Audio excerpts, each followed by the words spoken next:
A dream shattered. David Carter had always believed that life rewarded hard work and perseverance. Growing up in a modest neighborhood in Atlanta, he learned the values of resilience and ambition from his parents, who worked tirelessly to provide for him. He carried those lessons into adulthood, becoming a successful entrepreneur in the tech industry. Angela Monroe was the light of his life. A passionate interior designer, she had an eye for beauty and a heart full of kindness. From the moment David met her, he knew she was the one. Their love was built on shared dreams, unwavering support, and a deep understanding of each other's struggles. So when he got down on one knee and asked her to marry him under the twinkling city lights, Angela had no hesitation. 1,000 times yes, she whispered, tears of joy streaming down her face. From that moment, they were inseparable, pouring their hearts into planning a wedding that would reflect their journey, a celebration of love, family, and everything they had overcome together. For months, they scoured venues, rejecting many that didn't quite feel right. Then, one crisp autumn afternoon, they found the Rosewood estate. The second they stepped onto the property, Angela gasped. It was breathtaking. The estate sat atop a hill, its grand Victorian architecture exuding timeless elegance. Towering oak trees surrounded the manicured gardens, their golden leaves casting a dreamy glow. The ballroom, with its cascading chandeliers and marble floors, was straight out of a fairy tale. Angela clutched David's arm. "This is it," she whispered. David saw the excitement in her eyes and squeezed her hand. "Let's do it." The estate owner, Mr. Whitmore, had given them a tour with a professional smile, but something in his demeanor had felt off. David noticed how he hesitated when they mentioned their budget, despite it being well above the venue's asking price. He caught the way the man's eyes lingered on their intertwined hands, his jaw tightening ever so slightly. Still, they brushed it off. They signed the contract, paid the deposit, and walked out of Rosewood feeling on top of the world.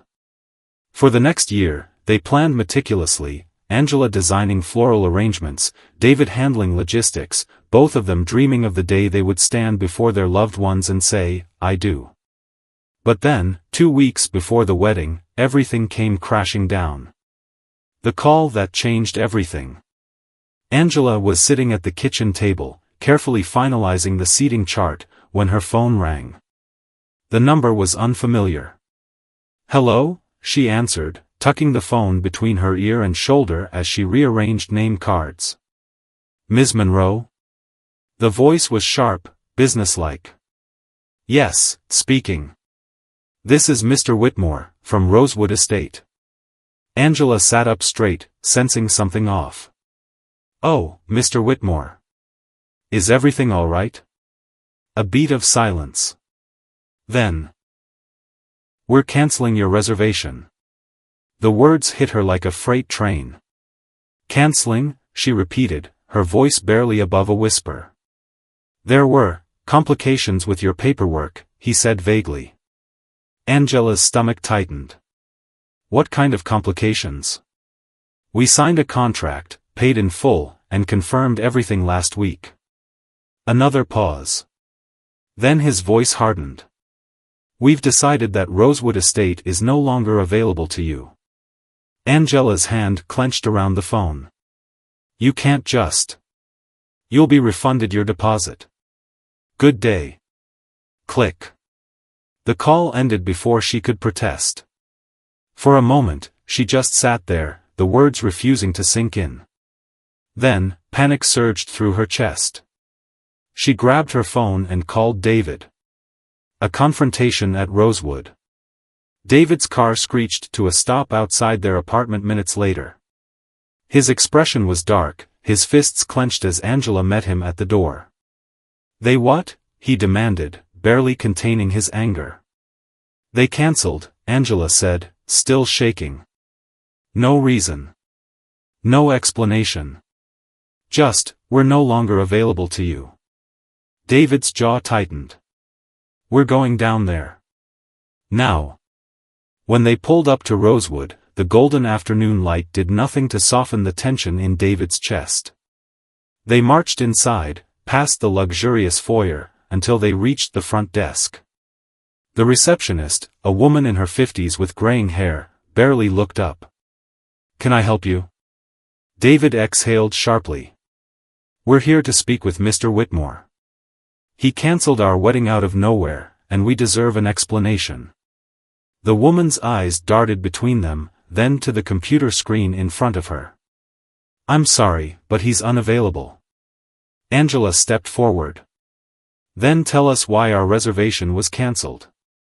The woman hesitated. Something wasn't right. "Listen," David said, lowering his voice but keeping it firm. "We have a signed contract. We paid for this venue. And we won't leave until we get a real answer." The receptionist bit her lip. Then she sighed. "Wait here." A few minutes later, Mr. Whitmore himself emerged from the back office, adjusting his suit. He barely concealed his irritation. "Mr. Carter." "Ms. Monroe. I told you, your reservation is cancelled." David stepped forward.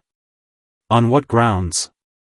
Mr. Whitmore clasped his hands together, his expression unreadable. "We reserve the right to refuse service."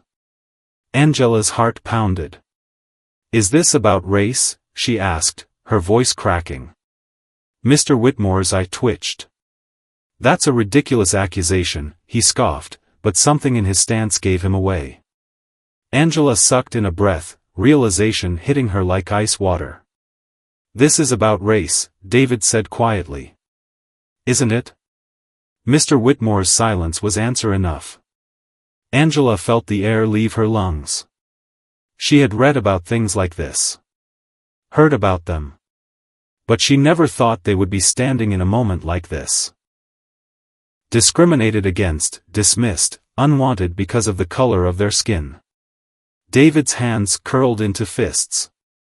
He took a slow breath, trying to steady himself. "You'll regret this," he said finally. "You may have cancelled our wedding, but you haven't broken us." With that, he took Angela's hand and walked out of the place where they had once dreamed of saying "I do." The truth comes to light. That night, as Angela sat in stunned silence, her phone pinged with a message from an unknown number. "I used to work at Rosewood. I just wanted you to know. Whitmore didn't want a black couple getting married here. He said it would tarnish the venue's reputation." "I'm so sorry." Angela gasped. David snatched the phone and read the message, his expression hardening. So it was true. Not a mistake. Not a scheduling conflict. They had been cast aside, their dreams stolen, because of hatred. Angela burst into tears. David wrapped his arms around her, rage and heartbreak twisting inside him. But in that moment, he made a silent vow. If Whitmore thought he had the final say in their story, he was wrong. This wasn't the end. This was just the beginning. From heartbreak to determination. David sat in the dimly lit living room, his mind a storm of thoughts. The events of the day replayed in his head like a cruel joke. The rejection, the blatant racism, the humiliation, it all sat like a weight on his chest. Across from him, Angela sat curled on the couch, her knees tucked to her chest, her eyes still puffy from crying. Their dream wedding, the one they had worked tirelessly to plan, had been stolen from them. David exhaled sharply, rubbing his temples. "We have 2 weeks," he muttered, breaking the silence. 2 weeks to find a venue, redo the invitations, rebook the vendors. Angela sniffled. "David, I don't even know where to start. Who's going to take us on such short notice?" He reached for her hand, his thumb brushing over her skin. "We'll figure it out. We always do." But even as he said it, doubt gnawed at him. Their options were limited. Every decent venue in town was either booked or out of their budget. And the idea of going back to the list of places they had already rejected felt exhausting. Angela let out a shaky sigh. "Maybe we should just postpone the wedding," she whispered, her voice barely above a breath. David's stomach clenched. Postpone? She nodded slowly. I just don't want to rush into a second-rate venue and end up with a wedding that doesn't feel like ours. David swallowed hard. Angela, if we postpone, they win. That man didn't just cancel on us, he wanted us to fail. I refuse to let that happen. Angela met his gaze, and for the first time that night, the fire in her eyes returned. But what do we do, David? He took a deep breath, his mind racing. And then, suddenly, an idea sparked. What if? He hesitated, then sat forward. What if we don't just find a venue? Angela blinked. What do you mean? What if we make one? Angela frowned. David, what are you talking about? David's voice grew steadier as the idea took shape in his mind. What if we don't just settle for another venue? What if we create something that's ours? A space where no one else gets to tell us we don't belong? Angela's eyes widened. You mean, buy a venue? David nodded. Maybe not buy, but rent. Lease. Build something. Whatever it takes. We don't just need a place for our wedding. We need a space where no one ever feels the way we did today. Angela stared at him. David, she paused, as if searching for the right word. That's crazy. Or maybe, David said, squeezing her hand, it's exactly what we were meant to do. For a long moment, neither of them spoke. The air between them crackled with something unspoken, fear, excitement, determination. Then, slowly, Angela smiled. Let's do it. The search for a new beginning. The next morning, David and Angela hit the ground running. They reached out to every realtor they could find, explaining that they needed an event space immediately. Some laughed at them, others dismissed them entirely. 2 weeks? That's impossible, one agent scoffed. But the couple refused to give up. Then, on the third day of searching, they found it. The property wasn't much to look at. A rundown warehouse on the outskirts of town, the roof partially caved in, weeds growing through the cracks in the pavement. Angela squinted at the building. David, this place is a mess. He grinned. It's our mess. Angela exhaled, tilting her head as she took another look. The high ceilings, the open space, it wasn't a ballroom, but it had potential. What if we draped fabric over the walls, she murmured, her designer's brain kicking in. Hung string lights from the beams? Brought in some vintage furniture? David smirked. Now you're thinking. Angela turned to him, the fire in her eyes burning brighter than ever. We'd have to work around the clock. I'm ready if you are. A slow smile spread across her lips. Let's transform this place. Building a dream. From that moment, the warehouse became their obsession. They recruited family, friends, even a few kind-hearted strangers who believed in their story. Every day, from sunrise to well past midnight, they worked. Angela designed the layout, transforming the cold industrial space into something warm and elegant. David handled logistics, securing rentals, coordinating with vendors, and ensuring they stayed on schedule. Their social media post about what had happened went viral, and suddenly, everyone wanted to help. Local businesses donated decor. A florist offered fresh arrangements. A bakery gifted them a cake. Volunteers showed up with tools, ready to fix up the space. What you're doing is amazing, one woman told Angela, her eyes glistening. You're turning something painful into something beautiful. Angela smiled, blinking back tears. That's the goal. As the days passed, the transformation was nothing short of miraculous. The dusty warehouse became a stunning event space. Fabric cascaded from the ceiling like waterfalls, softening the industrial edges. Twinkling fairy lights wrapped around the beams, casting a golden glow. Velvet lounge chairs and antique tables created cozy corners. When David and Angela finally stepped back and took it all in, they were speechless. David turned to Angela, his voice thick with emotion. "This is more than just our wedding venue." Angela nodded. "It's the beginning of something bigger. A wedding like no other."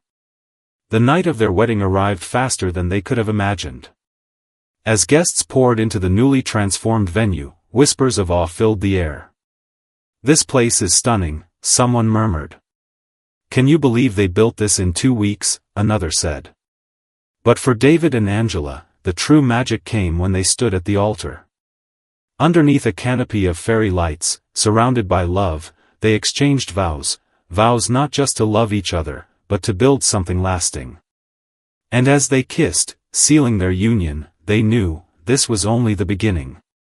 The future begins. The next morning, as they sat on the venue's front steps, still in their wedding clothes, Angela turned to David. "You know," she said, "this place is too beautiful to be a one-time thing."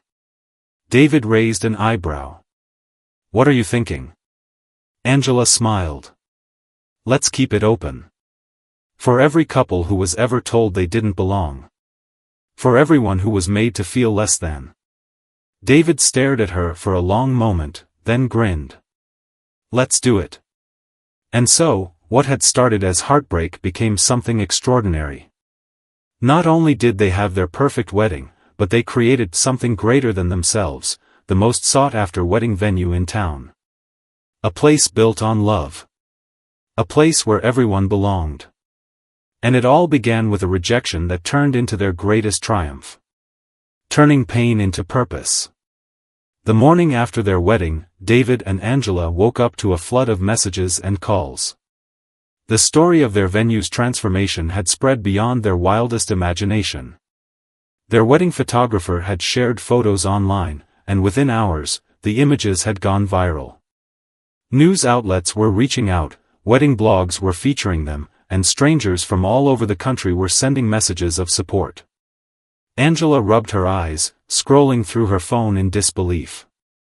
"Your story inspired me beyond words. My fiancé and I have been struggling to find a place that feels like us. Where can we book your venue? You guys turned something ugly into something magical. I wish I could have gotten married in a place like that. Do you plan to host more weddings? My sister's engaged, and I'd love to surprise her with a venue that actually welcomes everyone." Angela sat up straight, her heart pounding. She turned to David, who was rubbing the sleep from his eyes. "David, people want to book our venue." He blinked. "Wait, what?"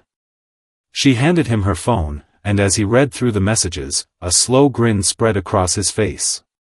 "We built this for our wedding," Angela murmured, "but maybe it was never just about us." David looked around the room, deep in thought. "Maybe," he said, "this was meant to be something bigger. From newlyweds to entrepreneurs." That same afternoon, they sat on their venue's front steps, coffee in hand, discussing the future. "Angela, running a wedding venue is a huge responsibility," David said cautiously. "Do we really want to take this on?" Angela's mind was already racing with possibilities.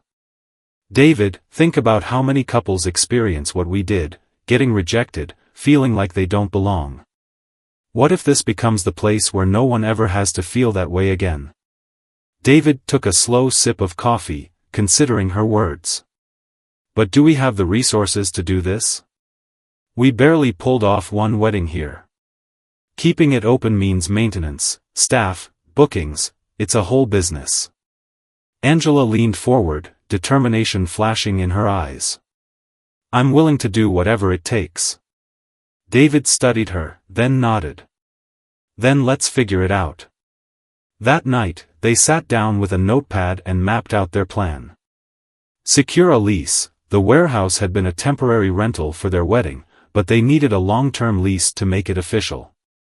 Renovate for the future. Their wedding setup had been beautiful, but they needed lasting improvements to turn it into a real event space. Branding and marketing. They needed a name, a website, and a way to attract clients. Financial backing, they had poured most of their savings into the wedding. To continue, they needed investors or loans.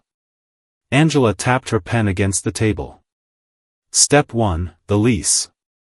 If we don't lock this place down, nothing else matters. David exhaled. Then first thing tomorrow, we call the property owner. A shocking offer. The next morning, David and Angela sat in the office of Mr. Harrison, the warehouse owner. He was an older man with sharp eyes and a skeptical expression. "You want to what?" he asked, raising an eyebrow. "We want to lease the space long-term," David said confidently. "And turn it into a full-time event venue." Mr. Harrison leaned back in his chair, studying them. "I'll be honest, I didn't expect anyone to want that rundown building permanently. But I saw your wedding pictures online. You did something special with it." Angela sat up straighter. "We did, and we want to keep doing it, for other couples who need a place where they feel welcomed." The old man was silent for a moment, then steepled his fingers. "I was going to sell the property," he admitted. "I didn't see much potential in it. But you might have changed my mind." Angela and David exchanged hopeful glances. "I'll make you an offer," Mr. Harrison said, leaning forward. "I'll lease you the building at a fair price for the first year. If you can turn a profit and prove this is a real business, I'll sell it to you, at a discounted price." Angela's breath caught in her throat. David swallowed. "You'd do that for us?" Mr. Harrison smiled slightly. "Let's just say I respect people who turn hardship into opportunity." Angela's hands shook as she grabbed David's. This was it. "We accept," she said firmly. Building a legacy. With the lease secured, the real work began. Angela designed a vision board, reimagining the space as a dream wedding venue. No more temporary fixes, this time, they would invest in permanent elegance. David handled the logistics, figuring out permits, licenses, and funding. Their families pitched in, painting walls, laying flooring, and installing custom lighting. But the most surprising support came from the community. The viral nature of their story had touched hearts, and soon, donations started pouring in. A local carpenter built custom wedding arches. A florist offered a year's worth of discounted floral arrangements. A Black-owned bakery pledged catering discounts for future couples. A group of volunteers even crowdfunded a portion of their renovation costs. "We're not just opening a venue," Angela realized one night as she and David looked at the donations. "We're starting a movement." The grand opening. 3 months after their wedding, Angela and David hosted an official grand opening for their venue. They named it the Ever After House, a place where love always finds a home. The event was packed. Friends, family, and strangers who had followed their story online came to celebrate. Local news reporters covered the launch. And, in the ultimate twist, one of the couples in attendance had originally booked their wedding at the venue that had rejected Angela and David. "They turned us away too," the bride admitted. "When we heard your story, we knew we had to get married here instead." Angela felt tears prick her eyes. "Then we'll make sure your wedding is unforgettable. A new beginning." Over the next year, the Ever After House became the most sought-after wedding venue in town. Their bookings filled up months in advance. They hired a full team, wedding planners, decorators, and coordinators, to keep up with demand. And, true to their mission, they welcomed every couple with open arms. One afternoon, as Angela sat at her desk reviewing bookings, David walked in with a document in hand. "What's that?" she asked.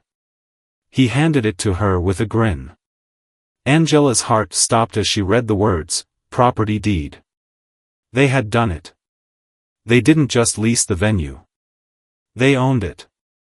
Tears welled in Angela's eyes as she looked at David. "We did it." He kissed her forehead. "No, you did it. Angela looked around their venue, the chandeliers, the velvet drapes, the golden glow of the fairy lights. This had started as a tragedy. Now, it was their legacy.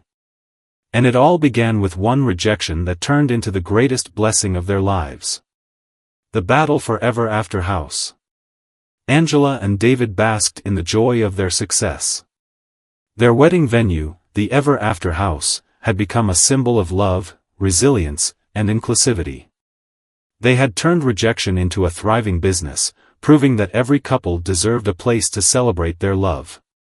But success comes with challenges. And not everyone was happy about what they had built. Whispers of opposition. One evening, Angela received a call from a friend in the industry. "Angie, you need to see this," her friend whispered. Angela clicked on the link she was sent, and her stomach dropped. A well-known wedding venue, the very same one that had rejected them, had posted an article on their website. Broken Heart, Traditional Wedding Values Under Threat? The Rise of Alternative Venues and What It Means for the Industry. Angela's hands shook as she read through the post. It was a thinly veiled attack on their venue. It spoke of so-called inclusive spaces that were lowering the standards of weddings and forcing tradition to change. Her heart pounded with rage. David walked in and saw her expression. "What's wrong?" She turned the screen to him, and as he read, his jaw tightened. "They're trying to discredit us," he muttered. Angela's mind raced. "Do you think they're losing business because of us?" David exhaled. "If they weren't, they wouldn't be attacking us." Angela knew what this was. It was fear that they had started a movement too big to be ignored. But what happened next was far worse than an online article. The unexpected threat. 3 days later, a cease and desist letter arrived at their office. Angela tore it open and read the contents, her heart sinking. It was from the lawyers of the other venue. Scroll, your venue is in violation of county zoning laws. The property you are using is not legally zoned for large-scale commercial events. If you continue operations, you will face legal action. Angela's hands trembled as she passed the letter to David. "They're trying to shut us down." David's face darkened. "This isn't just about zoning laws. This is personal." Angela felt tears of frustration burn behind her eyes. "What do we do?" David took a deep breath. "We fight." Fighting for their dream. The next morning, they gathered their allies, wedding planners, local businesses, and even past clients. A lawyer, Mrs. Simone Carter, reviewed the case and confirmed their worst fears. "The county's zoning laws are outdated," she explained.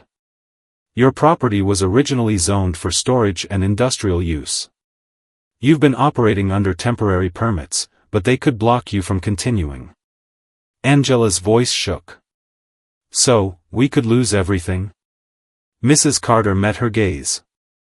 "Not if you fight back." Angela and David refused to back down. They launched a petition to have the zoning laws updated.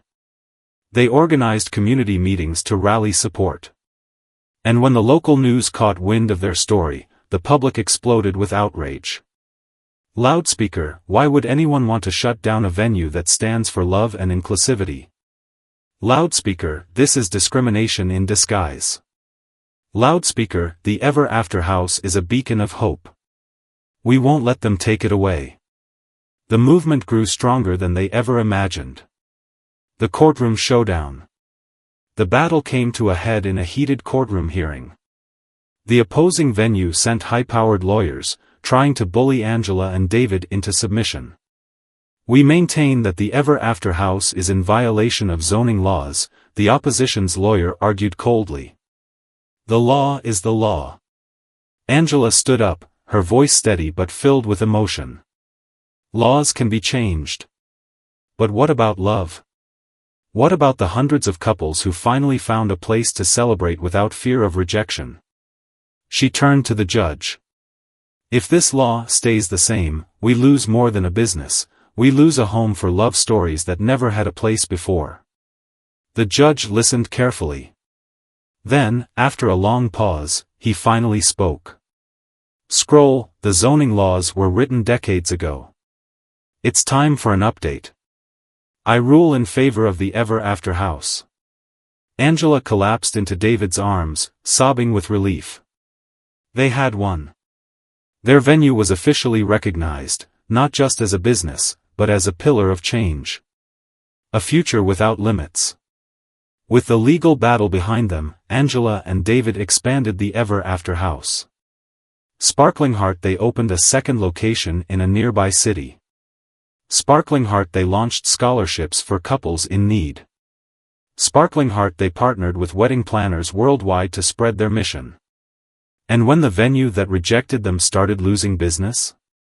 Angela simply smiled and said, they had a chance to open their doors to everyone. We just did it first. From rejection to revolution. Angela and David started with a dream, a wedding that welcomed everyone. Now, they had changed an industry. Ring one couple at a time. Two hearts, one love story at a time. House with garden, one ever-after house at a time, the ever-after legacy. Angela and David had won the battle, but their journey was far from over. Their victory in court had solidified the ever-after house's place in history, but with newfound success came bigger challenges, and even greater opportunities. Could they keep growing without losing what made them special? And what happened in the past came knocking on their door. A proposal with a twist. One bright morning, Angela sat in her office, sipping coffee as she reviewed the bookings for the year. Every weekend was fully booked, with couples from all over the country vying for a chance to marry at the ever-after house. Just as she was about to take another sip, her assistant, Maya, burst into the room. Angela, you need to see this. Maya handed her a sleek, embossed letter. Angela's heart skipped a beat as she opened it. Scroll, Dear Angela and David. We are representatives of the Conrad family estate. We have followed your journey and admire what you've built. Our family owns several luxury event venues nationwide, and we would like to discuss an acquisition. We believe the ever-after house has the potential to grow beyond your wildest dreams. Let's talk. Sincerely. The Conrad family. Angela's jaw dropped. David walked in just as she finished reading. Hey, I just got the strangest call, he said. Some event moguls want to buy us out. Angela held up the letter. I think I just got the same offer. The price of expansion. The Conrads were no ordinary businesspeople. They owned some of the most prestigious wedding venues in the country, catering to elite clientele. A few days later, Angela and David sat across from Elliot Conrad, the family's charismatic CEO. We've been watching your success, Elliot said smoothly. The ever-after house is more than a venue, it's a movement. And we want to bring that movement to a national level. David folded his arms. What's the catch? Elliot leaned forward. No catch. Just a partnership. We provide resources, help you expand, and in return, we take a percentage of your profits. Angela frowned. Would we still have control over the brand? Elliot smiled. Of course. With a few adjustments. Angela's stomach sank. She glanced at David. His eyes told her he felt the same way. This wasn't just about growth, it was about ownership.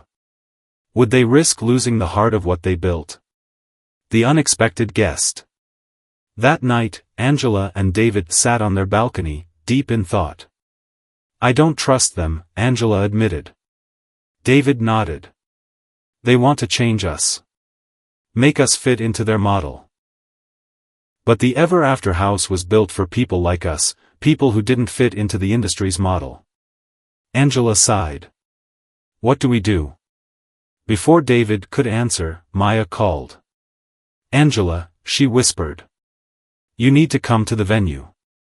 There's someone here you won't believe. Confused, Angela and David drove to the Ever After house. They walked inside, and froze. Standing in the middle of the grand ballroom was an elderly man in a crisp suit. Angela recognized him immediately. It was Jonathan Whitmore, the former owner of the venue that had rejected them. A change of heart? Angela's breath caught in her throat. What are you doing here? Whitmore's expression softened. I came to see what you built, he said, looking around the room. And to say I was wrong. Angela's pulse raced. The same man who had once denied them was now standing in their venue, acknowledging their success. I was raised to believe that tradition was the only way, Whitmore continued. But after your victory in court, I started to question things. The world is changing, and I refuse to change with it. He let out a heavy sigh. I lost everything because of my ignorance. But you? You built something bigger than I ever could. Angela and David exchanged glances. They never expected an apology, let alone a confession. Why are you telling us this now? David asked cautiously. Whitmore smiled sadly. Because I want to help you protect what you built. The offer they couldn't refuse. Angela and David listened as Whitmore explained. I know the Conrads well. They don't just invest in businesses, they take them over. If you sign with them, you'll lose what makes this place special. Angela swallowed hard. So what do we do? Whitmore reached into his pocket and pulled out a set of documents.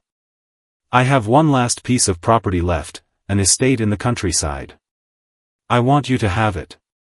Build a second Ever After house. Expand on your terms. And never let anyone take your dream away from you. Angela's eyes widened. David looked at Whitmore in disbelief. Why would you do this? The old man's face softened. Because I've spent my whole life closing doors for people like you, he said quietly. It's time I start opening them. A future without limits. Angela and David declined the Conrads' offer. Instead, they took Whitmore's deal and opened a second venue, one even grander than before. The Ever After house became a nationwide symbol of inclusivity, welcoming couples from all walks of life. Their story wasn't just about building a venue, it was about breaking barriers. And when Angela stood on the balcony of their newest location, watching couples celebrate love without fear, she knew this was only the beginning. From rejection to revolution, the Ever After story lives on. Ring one couple at a time. Two hearts, one love story at a time. House with garden, one Ever After house at a time.